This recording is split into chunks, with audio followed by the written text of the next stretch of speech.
বিসমিল্লাহির রহমানির রহিম। প্রিয় শিক্ষার্থীরা, আমরা এখন আহ, চতুর্থ শ্রেণী প্রাথমিক বিজ্ঞান বই অধ্যায় নাম্বার 1 পাঠ নাম্বার 4 সপুষ্পক উদ্ভিদের জীবনচক্র নিয়ে আমরা আলোচনা করব। আসলে যেসব উদ্ভিদের আসলে ফুল এবং ফল হয় তাদেরকে আসলে সপুষ্পক উদ্ভিদ বলা হয়। এই সপুষ্পক উদ্ভিদের জীবনচক্র: পরাগায়ন ও নিষেকের পর নিষিক্ত ডিম্বক থেকে বীজ হয় এবং পুরো গর্ভাশয়টি ফলে পরিণত হয়। বীজ থেকে অনুকূল পরিবেশে নতুন চারাগাছ জন্মায়। আমরা দেখতে পাচ্ছি অঙ্কুরোদ্গমন, চারাগাছ, পূর্ণাঙ্গ গাছ, ফুল, ফল এবং বীজ।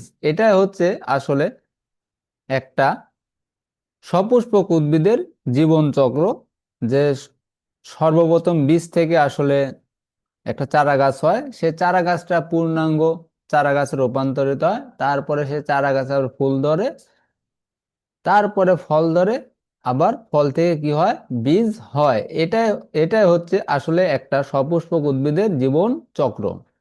চারা গাছ ধীরে ধীরে বড় হয়, পরিণত গাছে ফুল ও ফল ধরে। সকল সপুষ্পক উদ্ভিদের জীবনকালে এই ধাপসমূহ পর্যায়ক্রমে চলতে থাকে। জীবনব্যাপী পর্যায়ক্রমে বা চক্রাকারে চলতে থাকা ধাপ সমূহই হলো জীবন চক্র। তাহলে জীবন চক্র আসলে কাকে বলে? সঠিক উত্তর হবে জীবনব্যাপী পর্যায়ক্রমে বা চক্রাকারে চলতে থাকা ধাপ সমূহই হলো জীবন চক্র। মরিচ, টমেটো, আম, জাম, কাঁঠাল ইত্যাদি উদ্ভিদের ফুল ও ফল হয় এবং ফলে বীজ থাকে।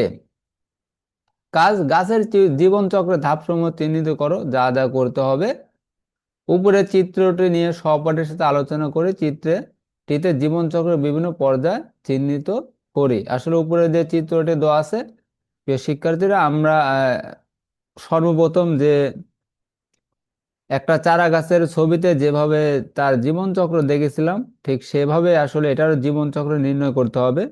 সর্বপ্রথম ধাপ, বীজ থেকে আসলে ছোট্ট চারা বা অঙ্কুরোদ্গমন, তারপরে সে চারাটি একটু বড় হয়, তারপরে আবার সে চারাটি আসলে পূর্ণ বয়সে চলে আসে এবং ফুল ও ফল ধরে, তারপরে বীজ। এটাই আসলে সপুষ্পক উদ্ভিদের জীবন চক্র।